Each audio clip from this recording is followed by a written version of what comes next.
2018 চনত বৃহত্তৰ সোণপুৰ অঞ্চলত বসবাস কৰা কাৰ্বি, বড়ো, ডিমাচা আৰু ভাষিক অসমীয়া এই চাৰিওটা জনগোষ্ঠীৰ লোকসকলে একলগ হৈ প্ৰতিটো জাতি জনগোষ্ঠীৰ কৃষ্টি সংস্কৃতিসমূহ অক্ষুণ্ণ ৰখাৰ স্বাৰ্থত আৰু লগতে আটাইকেইটা জাতি জনগোষ্ঠীৰ মাজত ভাতৃত্ববোধ বজাই ৰখাৰ স্বাৰ্থত আমি এই সাংস্কৃতিক অনুষ্ঠানটিৰ জন্ম দিছিলোঁ।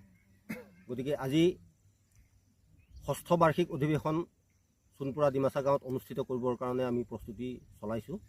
অহা 31 মে দেওবাৰে আমি সোণপুৰা ডিমাচা গাঁৱৰ প্ৰাথমিক বিদ্যালয় প্ৰাংগণত আমি এদিনীয়া কাৰ্যসূচীৰে ৰিব্বৈ ডিমা জনগোষ্ঠীয় সাংস্কৃতিক সন্মিলনৰ ষষ্ঠ বাৰ্ষিক অধিৱেশনখন অনুষ্ঠিত কৰিব বিচাৰিছোঁ আৰু তাৰ বাবে ইতিমধ্যে আমাৰ প্ৰস্তুতিৰ কাম চলি আছে।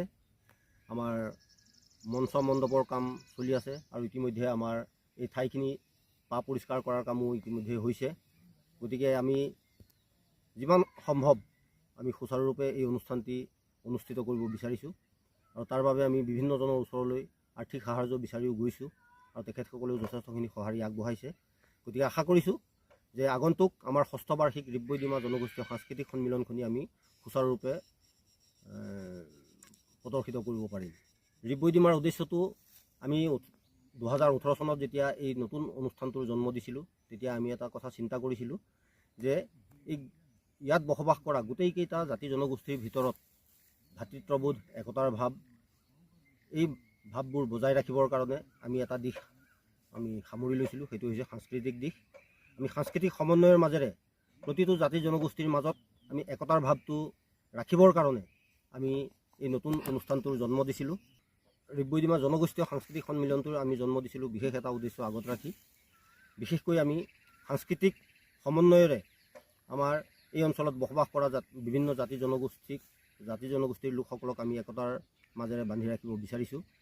আৰু এই ৰিব্বৈ ডিমা নতুন অনুষ্ঠানটোৰ তাৎপৰ্য হৈছে ৰি মানে হৈছে ৰিকনং চিন্দি কাৰ্বিসকলৰ বসন্ত উৎসৱ, ব মানে বহাগ বিহু ভাষিক অসমীয়াসকলৰ বসন্ত উৎসৱ, বৈ মানে বৈশাগু বড়োসকলৰ বসন্ত উৎসৱ আৰু ডিমা হৈছে বিচু ডিমা ডিমাচাসকলৰ উৎসৱ।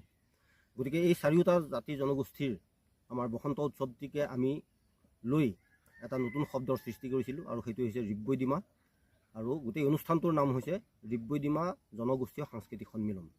গতিকে এই সন্মিলনৰ জৰিয়তে আমি আমাৰ বিভিন্ন জাতি জনগোষ্ঠীৰ মাজত সাংস্কৃতিক সংৰক্ষণকে আদি কৰি ভাতৃত্ববোধ একতাৰ ভাৱবোৰ যাতে আমি বজাই ৰাখিব পাৰোঁ সেই উদ্দেশ্যেই ৰিব্বৈ ডিমা জনগোষ্ঠীয় সাংস্কৃতিক সন্মিলনৰ আমি জন্ম দিছিলোঁ।